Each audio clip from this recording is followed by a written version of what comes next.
La lluvia caía con insistencia sobre las calles empedradas de Bogotá, convirtiendo el asfalto en un espejo negro que reflejaba las luces amarillentas de los faroles.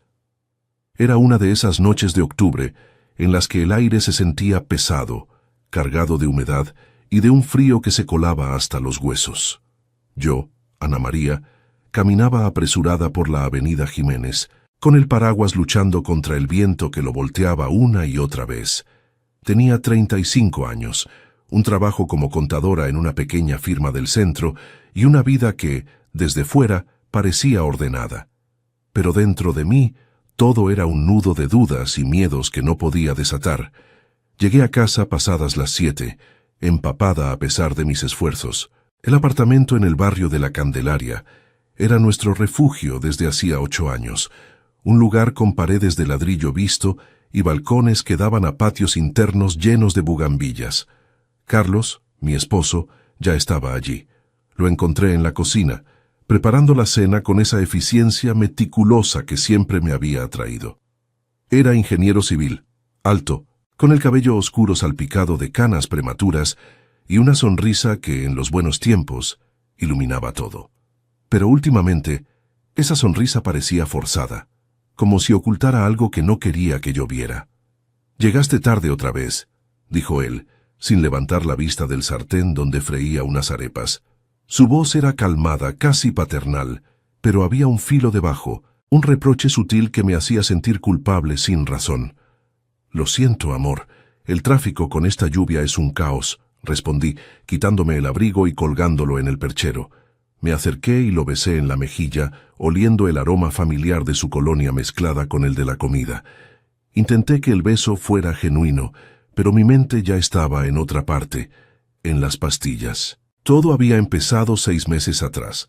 Al principio eran noches de insomnio que me dejaban exhausta al amanecer. Carlos, preocupado, consultó con un amigo médico y volvió con una receta: un frasco de somníferos suaves para ayudarme a dormir. «Tómalos, Ana, por favor. Te ves tan cansada», me decía cada noche, extendiéndome el vaso de agua y la pastilla en la palma de su mano. Yo confiaba en él. ¿Por qué no iba a hacerlo? Éramos marido y mujer, compañeros en esta ciudad que nos había recibido como inmigrantes de un pueblo pequeño en Boyacá. Pero las dudas crecieron como una sombra. Al principio, eran pequeños detalles. Despertarme con la boca seca, recuerdos borrosos de la noche anterior, como si hubiera soñado en vigilia. Luego, noté que las pastillas me dejaban aturdida todo el día y que Carlos siempre estaba allí al despertar, observándome con una intensidad que me ponía nerviosa. «¿Dormiste bien?», preguntaba, y yo asentía, aunque en el fondo sentía que algo no encajaba. Una vez, al revisar el frasco, vi que faltaban más pastillas de las que recordaba haber tomado. ¿Me las estaba dando él mientras dormía? La idea me aterrorizaba, pero la descartaba como paranoia, hasta que empecé a esconder una pastilla cada noche, fingiendo tragarlas. Y entonces los insomnios volvieron, pero con ellos una claridad que me permitió escuchar cosas. La semana pasada, una noche en particular, me quedé despierta hasta la madrugada. Carlos pensó que yo estaba en lo profundo del sueño, pero yo lo vi levantarse sigilosamente de la cama. Oí sus pasos en el pasillo, el clic de la puerta del estudio. Me incorporé lo justo para no hacer ruido y me acerqué, con el corazón latiéndome en los oídos. La puerta estaba entreabierta y desde allí, en la penumbra iluminada solo por la pantalla de su laptop, lo vi tecleando furiosamente. ¿Qué era eso? ¿Mensajes? ¿Fotos? No pude distinguir, pero su expresión era de concentración febril, como si estuviera en una misión secreta. Cuando volvió a la cama, fingí dormir, pero no pegué ojo el resto de la noche. Desde entonces, la desconfianza se había convertido en una obsesión. ¿Me estaba drogando para qué? ¿Para controlarme? ¿Para esconder algo? Nuestras conversaciones se habían vuelto superficiales. Él hablaba de su trabajo en las obras del Transmilenio, de los avances en el proyecto de la séptima, y yo asentía, pero mi mente divagaba hacia teorías que me asustaban. Amigos como Luisa, mi compañera de oficina, notaban mi distracción. «Estás pálida, Ana». ¿Todo bien en casa?, me preguntó un día durante el almuerzo en el café de la esquina, con su taza de tinto humeante entre las manos. Le sonreí y dije que sí, que solo era el estrés. Pero Luisa, con su intuición de mujer que había pasado por un divorcio, me miró con escepticismo. «Si necesitas hablar, aquí estoy», insistió. No le conté nada. ¿Cómo podía? Admitirlo sería romper el mundo que había construido con Carlos. Esa noche, mientras cenábamos en la mesa de madera que él mismo había barnizado, decidí que no podía seguir así. La lluvia seguía golpeando las ventanas y el vapor de las arepas subía como niebla entre nosotros. Carlos me sirvió un plato generoso, con huevo revuelto y queso costeño, y luego, como de costumbre, sacó el frasco del cajón. «Toma, amor, para que duermas bien», dijo, sacando una pastilla y ofreciéndomela con el vaso de agua. Sus ojos se clavaron en mí expectantes, y por un segundo vi algo en ellos.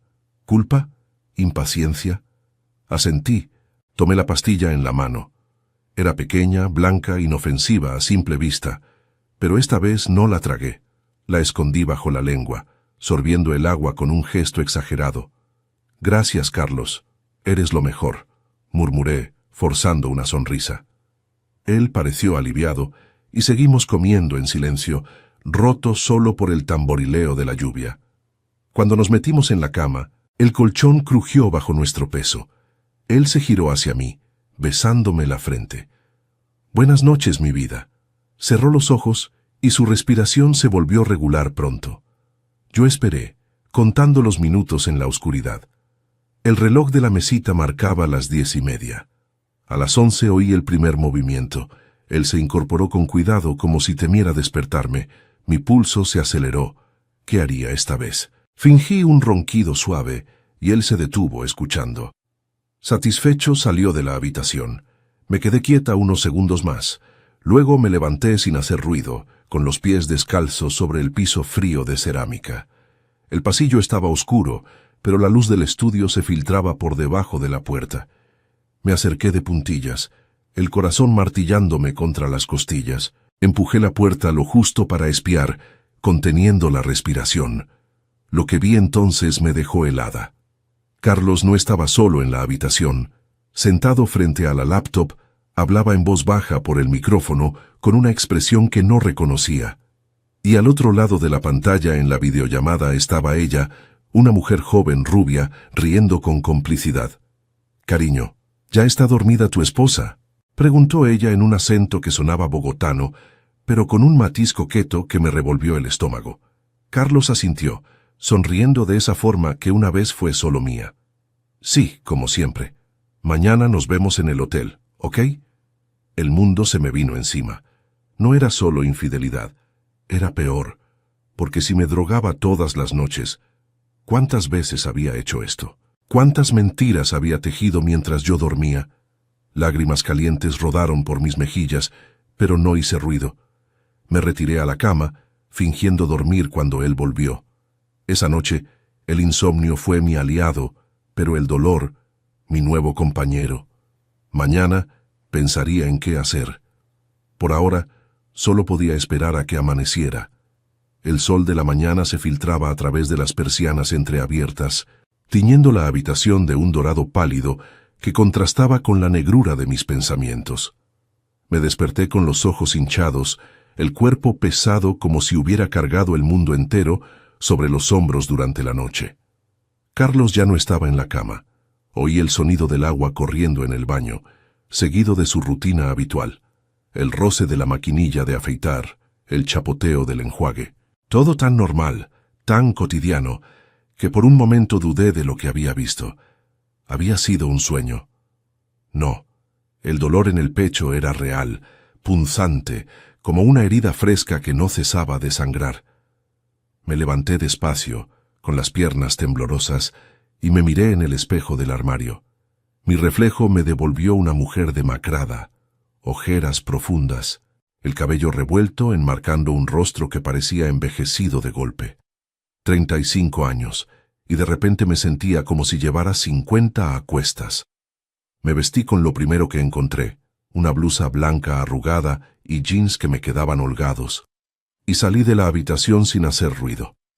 En la cocina preparé un café negro fuerte, como el que tomábamos en el pueblo de mis padres en Boyacá, para espantar el frío de las mañanas altas. Pero hoy ni el tinto podía disipar la niebla en mi mente. Carlos apareció minutos después, fresco y afeitado, con esa camisa azul que le quedaba perfecta y un beso rápido en los labios que me revolvió el estómago. «Buenos días, dormilona. ¿Dormiste bien?», preguntó con esa voz suave, casi tierna, mientras se servía un plato de arepas sobrantes. Lo miré fijamente, buscando en sus ojos alguna pista de la traición, pero solo vi preocupación fingida. «¿Estás bien? Te ves pálida». Asentí, forzando una sonrisa que me dolió en los músculos de la cara. «Sí, solo cansada. El trabajo, ya sabes». Mentí, y el peso de esa mentira se sumó al de las suyas. Salí de casa temprano alegando una reunión en la oficina. El barrio de la Candelaria bullía ya con la vida matutina. Vendedores ambulantes gritando ofertas de frutas frescas, el aroma de empanadas fritas mezclándose con el humo de los buses que rugían por las calles estrechas. Caminé hacia el centro, dejando que el ajetreo de Bogotá me envolviera como un escudo. La ciudad era un caos organizado, peatones esquivando charcos de la lluvia nocturna, mototaxis zumbando como avispas, y en el aire, esa mezcla de escape y jazmines que siempre me había encantado. Pero hoy, todo parecía hostil, como si las murallas coloniales del barrio me oprimieran. Llegué a la firma contable en la calle 19, un edificio viejo con fachada de balcones ironizados y oficinas atestadas de papeles. Luisa me esperaba en el pasillo, con su habitual energía, cabello corto teñido de castaño, gafas gruesas y una sonrisa que iluminaba el pasillo gris. «Ana, al fin llegas. ¿Qué te pasa? Pareces un fantasma». Me tomó del brazo y me arrastró a la sala de descanso, donde el ventilador zumbaba perezosamente contra el calor incipiente del día. Le conté todo, o casi todo: las pastillas, las noches en vela, la videollamada. Omití los detalles más crudos, pero mis ojos traicioneros derramaron lágrimas que no pude contener. Luisa escuchó en silencio, removiendo su café con una cucharita que tintineaba como un reloj marcando el fin de algo. «Dios mío, Ana, eso es abuso. ¿Por qué no me dijiste antes? Ese hombre te está manipulando». Su voz era firme, con ese acento bogotano rápido y directo que siempre me hacía sentir en casa. Ella había pasado por lo suyo, un ex que la dejó por una vecina, y ahora era terapeuta en sus ratos libres, lo que la convertía en mi confidente ideal. «No puedes quedarte callada. Tienes que confrontarlo, o mejor, ir a la policía. Esas pastillas podrían ser algo más que somníferos». Sacudí la cabeza, el pánico subiendo por mi garganta. «¿Y si no me cree? Si soy yo la loca?» Luisa me apretó la mano, sus uñas pintadas de rojo contrastando con mi piel pálida. «No eres loca. Eres fuerte, Ana. Recuerda cuando llegamos de Boyacá, solas, sin un peso. Sobreviviste eso. Puedes con esto». Sus palabras me calaron hondo, evocando recuerdos de aquellas primeras semanas en la capital. El alquiler caro, los trabajos precarios, las noches compartiendo un colchón en un pensionado. Luisa había sido mi salvavidas entonces, y ahora lo era de nuevo. Decidí no confrontar a Carlos esa noche. En cambio, durante el almuerzo en un comedor popular de la Plaza de Bolívar, donde el sol pegaba fuerte y el bullicio de los turistas se mezclaba con el de los locales, planeamos un paso siguiente. «Revisa su teléfono cuando duerma», sugirió Luisa, mientras devorábamos bandejas paisas con arroz, frijoles y chicharrón que pesaban en el estómago como mis dudas. «O mejor, contrata a alguien. Hay investigadores privados en Bogotá, discretos». La idea me aterrorizaba, pero también me empoderaba. Por primera vez en meses sentía un hilo de control en mis manos. El día transcurrió en una bruma de números y balances en la oficina, pero mi mente estaba en otra parte. Al atardecer, cuando el cielo se tiñó de naranjas y violetas sobre los cerros orientales, regresé a casa. Carlos estaba en el estudio, trabajando hasta tarde. Dijo por mensaje: «Cené sola, un sándwich frío que se me atoró en la garganta», y esperé. La noche cayó con una brisa fresca que entraba por la ventana, trayendo olores de asados de los vecinos. A las 9 él llegó oliendo a cerveza y a algo más, perfume femenino, sutil pero inconfundible. ¿Día duro?, pregunté, fingiendo interés mientras lavaba los platos. Él se acercó por detrás, abrazándome la cintura con manos que ahora me repugnaban. Sí, reuniones eternas, pero ya estoy aquí contigo.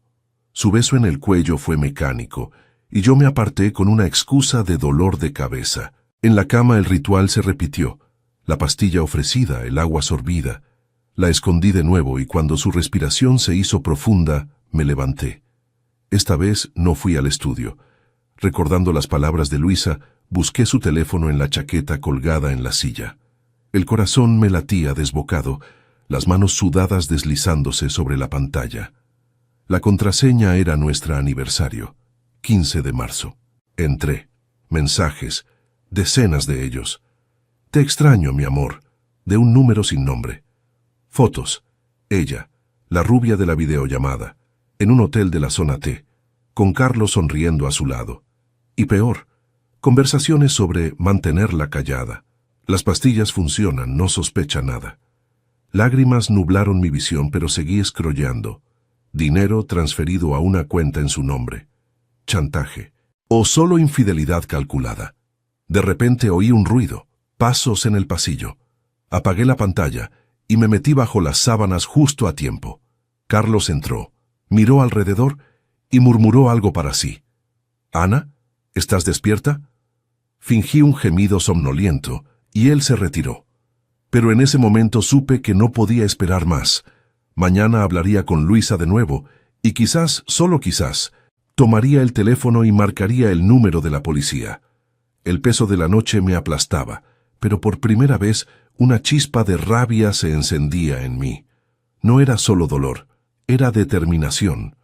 Bogotá, con su caos y su fuerza, me había enseñado a sobrevivir, y esta vez lo haría por mí. La mañana siguiente amaneció con un sol tímido que luchaba por filtrarse entre las nubes grises sobre los Andes, tiñendo las calles de la Candelaria de un brillo opaco y melancólico. Me desperté con un sobresalto, el teléfono de Carlos aún quemándome en la memoria como una brasa. Había dormido a ratos, acosada por pesadillas, donde su rostro se multiplicaba en pantallas, riendo con esa mujer que ahora invadía mis pensamientos como un virus. El apartamento olía a café rancio y a la humedad que se colaba por las grietas de las paredes antiguas. Carlos ya se había ido al trabajo, dejando una nota en la mesa. «Te amo, cuídate, vuelvo temprano». La arrugué en el puño, sintiendo náuseas. ¿Cómo podía escribir eso con las manos que me habían envenenado el sueño? Me duché con agua caliente, que no lograba lavar el asco, y me vestí con una falda plisada y una blusa de algodón que me daban un aire de normalidad falsa. Bajé las escaleras del edificio, esquivando a la portera que barría el patio con movimientos rítmicos, y salí a la calle, donde el tráfico ya rugía como un animal herido. Bogotá despertaba con su habitual frenesí, buses abarrotados escupiendo humo negro, vendedores de obleas y tintos gritando desde las esquinas, y el eco distante de una sirena que me ponía los nervios de punta. Caminé hacia el Transmilenio en la calle 19, pero en lugar de subir, me desvié hacia un café en el barrio de Teusaquillo, un lugar discreto con mesas al aire libre y el aroma de arepas de maíz que flotaba en el aire fresco de la mañana. Luisa llegó puntual, con su bolso cruzado al hombro y una expresión de preocupación que endurecía sus rasgos. Se sentó frente a mí, pidiendo un tinto doble sin azúcar, y me miró fijamente. «Cuéntame todo, Ana. No me dejes en ascuas». Su voz era un bálsamo, con ese tono directo de las bogotanas que no pierden tiempo en rodeos. Le mostré las capturas de pantalla que había hecho con mi propio teléfono la noche anterior, las manos temblándome mientras deslizaba la pantalla. Los mensajes, las fotos, las transferencias, todo allí crudo y acusador. «Es peor de lo que pensaba», dije con la voz quebrada. «No solo me engaña, hablan de mantenerla controlada. ¿Y si las pastillas son para algo más? ¿Para que no me entere de deudas o, no sé, algo ilegal?» Luisa frunció el ceño, removiendo su café con furia contenida. El vapor subía en espirales, como mis pensamientos revueltos. Esto es grave, Ana. Podría ser abuso psicológico, o peor, si esas pastillas son controladas sin receta. En Colombia, eso es delito. Recuerda el caso de esa mujer en Medellín que denunció a su marido por lo mismo. Lo metieron preso. Hablaba con la autoridad de quien había estudiado Derecho antes de volverse terapeuta, y sus palabras me golpearon como un rayo de claridad en la tormenta. Pero el miedo me paralizaba. ¿Y si él se entera? Carlos es ingeniero, tiene contactos en la constructora, podría hacerme la vida imposible. Lágrimas calientes rodaron por mis mejillas, saladas como el sudor de la ciudad en un día de calor sofocante. Ella me tomó la mano, su piel cálida contra la mía fría. No estás sola, ¿entiendes? Yo te apoyo. Primero, vamos a un abogado. Conozco a uno en el centro, especialista en violencia intrafamiliar. Es gratis de la personería. Asentí, aunque el estómago se me revolvió. El café bullía a nuestro alrededor. Un grupo de estudiantes riendo en la mesa vecina. Un taxista hojeando el tiempo, con noticias de corrupción en las obras públicas que me recordaban el mundo de Carlos. Terminamos el desayuno en silencio y salimos caminando hacia la Plaza de Bolívar, donde el sol ahora pegaba con fuerza, haciendo relucir las estatuas de los libertadores como testigos mudos de mi caos interno. El abogado, un hombre delgado de unos 50 años llamado Dr. Ramírez, nos recibió en una oficina modesta, en la carrera séptima, con pilas de expedientes apilados como murallas. El aire acondicionado zumbaba débilmente contra el bochorno exterior, y el tráfico retumbaba a través de las ventanas cerradas. Escuchó mi historia con atención, anotando en un cuaderno rayado, su pluma rasgando el papel como un veredicto inminente. Señora Ana, lo que describe es un patrón de control coercitivo. Las pastillas sin consentimiento podrían clasificarse como administración de sustancias prohibidas, artículo 380 del Código Penal, y la infidelidad, si implica fraude patrimonial, agrava el caso. Me explicó los pasos. Denuncia en la fiscalía, orden de protección, análisis toxicológico de las pastillas que aún guardaba en casa. Pero necesita evidencia sólida. ¿Ha guardado los frascos? ¿Testigos? Luisa intervino, contando cómo me había visto deteriorarme en la oficina, pálida y distraída durante meses. El doctor asintió, prometiendo agilizar el proceso. Salí de allí con un folder bajo el brazo, formularios, números de emergencia y una cita para el lunes. El sol de mediodía caía a plomo, obligándome a refugiarme bajo los toldos de las tiendas de artesanías, donde el olor a cuero y café molido se mezclaba con el de la lluvia inminente. «Lo estás haciendo bien», me dijo Luisa mientras caminábamos de regreso. «Esto es el principio de tu libertad. Recuerda, en Boyacá nos enseñaron a ser duras como la tierra». Pero el alivio duró poco. Al llegar a casa, el apartamento parecía un campo minado. Carlos había vuelto temprano, como prometía la nota, y estaba en la sala, revisando papeles con una cerveza en la mano. El televisor murmuraba noticias sobre el metro de Bogotá, un proyecto que él supervisaba, pero su mirada se clavó en mí como un cuchillo. «¿Dónde estabas? Te llamé 3 veces». Su voz era calmada, pero había un matiz de sospecha que me erizó la piel. Mentí de nuevo. Con Luisa, almorzando, nada importante.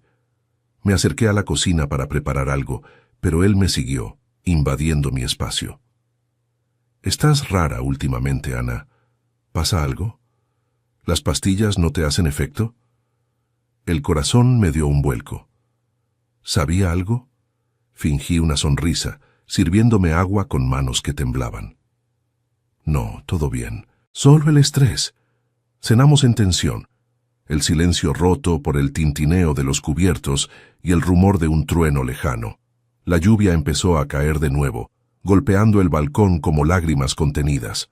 En la cama rechacé su abrazo con una excusa de cansancio, y cuando ofreció la pastilla, la tomé con deliberada lentitud, escondiéndola una vez más. Su respiración se estabilizó, pero yo no dormí. En cambio, saqué el folder del bolso y lo escondí en el cajón de mi ropa interior, el lugar donde guardaba mis secretos de juventud. A medianoche, cuando creí que él estaba profundo en el sueño, oí el zumbido de su teléfono en la mesita. La pantalla se iluminó con un mensaje. «Cariño, ¿mañana en el hotel? No puedo esperar. Bésala por mí». Era ella. El odio me inundó, caliente y cegador, pero también una claridad fría. Me levanté sigilosamente y entré al baño, cerrando la puerta con cuidado. Allí, bajo la luz cruda del fluorescente, saqué la pastilla del bolsillo y la partí en dos, oliéndola. No era solo un somnífero. El aroma químico me recordó algo que había visto en un documental sobre benzodiazepinas, drogas que nublan la mente más allá del sueño. Lágrimas de rabia cayeron sobre el lavabo, pero las sequé con determinación. Mañana iría a la farmacia por un análisis y luego a la policía. Luisa tenía razón. No era solo infidelidad. Era una jaula que yo misma había ayudado a construir, pero ahora rompería las barras. El amanecer trajo una brisa fresca que barría las calles mojadas, y con ella, una resolución que me hacía sentir más viva que en meses. Bogotá, con su pulso incansable, parecía susurrarme que era hora de pelear. Pero mientras me preparaba para el día, un golpe en la puerta me congeló. Era Carlos. No, un mensajero con un paquete anónimo. Lo abrí con manos temblorosas. Dentro, un frasco nuevo de pastillas y una nota. «Para que duermas mejor, te vigilo». El terror me invadió, pero lo convertí en fuego. Esto no terminaba aquí. El sol de la mañana se colaba a través de las cortinas raídas del apartamento, proyectando sombras alargadas sobre el piso de cerámica que aún guardaba el frío de la noche. Ana María se quedó paralizada en la entrada, el paquete en las manos temblorosas, el frasco de pastillas rodando ligeramente dentro del cartón como un eco de su pesadilla. La nota, escrita en una letra desconocida pero precisa, se clavaba en su mente. «Para que duermas mejor, te vigilo». El terror la invadió como un viento helado de los cerros orientales, pero debajo de él, una rabia sorda comenzaba a arder, alimentada por meses de mentiras y control. ¿Quién era? ¿Carlos? ¿La amante? ¿Alguien más en esta red de engaños que se cerraba a su alrededor? Dejó caer el paquete en la mesa de la cocina, donde las migajas del desayuno de ayer se mezclaban con el polvo acumulado. El aroma del café que se había enfriado en la olla le revolvió el estómago. Bogotá despertaba afuera, el rugido de los buses en la carrera séptima, el claxon impaciente de un taxi y el grito de una vendedora de tintos que ofrecía «calientico, pa' espantar el frío». Pero dentro de ella, todo era un torbellino. Se sentó en la silla de madera, las piernas débiles, y sacó su teléfono. Marcó el número de Luisa con dedos que se negaban a cooperar. «Ana, ¿qué pasa?» «Suenas como si hubieras visto un fantasma», respondió Luisa al segundo tono, su voz ronca por el sueño interrumpido, pero alerta como siempre. «Peor que eso, recibí esto. Un paquete con más pastillas y una nota. Dice que me vigilan. No sé qué hacer, Luisa, tengo miedo», susurró Ana, la voz quebrada, mientras lágrimas calientes surcaban su rostro. El sol ahora pegaba con fuerza, calentando el aire y haciendo que el sudor se mezclara con el salado de su piel. Hubo un silencio al otro lado, roto solo por el zumbido de un ventilador en el fondo de la casa de Luisa en Chapinero. «Quédate quieta, no toques nada más. Voy para allá ahora mismo». Y trae el folder del abogado. «Vamos directo a la personería. Esto es acoso, Ana. No estás sola en esto». Media hora después, Luisa irrumpió en el apartamento como un vendaval, con el cabello revuelto por la brisa matutina y un bolso cargado de papeles. El barrio de la Candelaria bullía, niños corriendo hacia la escuela con mochilas al hombro, el olor a arepas asándose en un puesto callejero y el eco de una radio que transmitía las noticias del tráfico en la NQS. Luisa abrazó a Ana con fuerza, su perfume floral contrastando con el hedor del miedo que impregnaba el aire. «Mírame», dijo Luisa tomándola por los hombros. «Eres más fuerte que esto. Recuerda el viaje desde Boyacá. Cruzamos montañas, llegamos a esta ciudad loca sin nada, y aquí estamos. Ese hombre no te va a quebrar». Ana asintió, pero el nudo en la garganta la ahogaba. Juntas, Recogieron el paquete con guantes improvisados, un par de bolsas plásticas, y salieron al callejón empedrado, donde la humedad de la noche anterior aún formaba charcos que reflejaban el cielo nublado. Tomaron un taxi hacia el centro, el conductor mascullando sobre el caos vial mientras zigzagueaban entre mototaxis y peatones apresurados. El trayecto fue un borrón de colores, grafitis en las paredes coloniales, vendedores de frutas exóticas gritando «Marañón fresco», y el aroma a diésel que se colaba por las ventanillas bajadas. En la Personería de Bogotá, un edificio imponente en la carrera octava, con fachadas de ladrillo rojo y banderas ondeando al viento, las esperaban con la burocracia implacable de la ciudad. La funcionaria, una mujer de mediana edad con gafas empañadas por el calor, escuchó el relato de Ana con expresión estoica, anotando en un formulario que crujía bajo su bolígrafo. «Señora, esto configura posible violencia intrafamiliar y administración de estupefacientes. Necesitamos el análisis del frasco anterior y este paquete. ¿Ha confrontado al esposo?» Ana sacudió la cabeza, el pulso acelerado. «No aún. Tengo miedo de lo que haga. Es ingeniero, trabaja en obras grandes. Podría, no sé, negarlo todo». La funcionaria intercambió una mirada con Luisa. «Entendemos. Le daremos una orden de protección inmediata. No regrese a casa sola. Y llame a la línea 123 si hay amenaza. En Colombia, las mujeres como usted ya no se callan». Salieron con documentos en mano, el sol de mediodía cayendo como plomo sobre la plaza de Bolívar, donde palomas picoteaban migajas y turistas sacaban fotos a la catedral primada. Ana sintió un alivio frágil, como el primer sorbo de tinto después de una tormenta. Pero el teléfono vibró. Un mensaje de Carlos. «¿Dónde estás? Llego temprano. Hablemos». El pánico regresó, pero Luisa lo apagó con una palmada en la espalda. «Vamos a mi casa primero. Planeamos la confrontación. No con gritos, con hechos». El apartamento de Luisa en Chapinero era un oasis en el bullicio. Paredes pintadas de azul claro, plantas colgantes que filtraban la luz, y un balcón con vista a los cerros que se teñían de verde bajo las nubes pasajeras. Cenaron empanadas compradas en la calle, el queso derretido quemando la lengua de Ana mientras relataba los detalles. Luisa escuchaba, proponiendo: «Llama a un investigador, o mejor ve con el doctor Ramírez mañana para acelerar la denuncia, y cuando lo enfrentes, graba todo. En Bogotá, las pruebas son tu armadura». Esa noche, Ana durmió en el sofá de Luisa, acunada por el rumor de la ciudad. Sirenas lejanas, risas de bares en la zona G y la lluvia fina que empezó a caer lavando las aceras. Soñó con el pueblo de Boyacá, con sus padres cosechando papas bajo un sol implacable, recordándole la resiliencia que llevaba en la sangre. Al amanecer, con el cielo claro y el aire fresco trayendo olores de pan recién horneado, tomó una decisión. No esperaría más. Regresó al apartamento al mediodía, con Luisa a su lado como un escudo humano. Carlos estaba allí, paseando como un león enjaulado, el rostro tenso bajo la luz que entraba por las ventanas. El lugar olía a su colonia, ahora repulsiva, y a la humedad que se adhería a todo. «¿Qué pasa, Ana?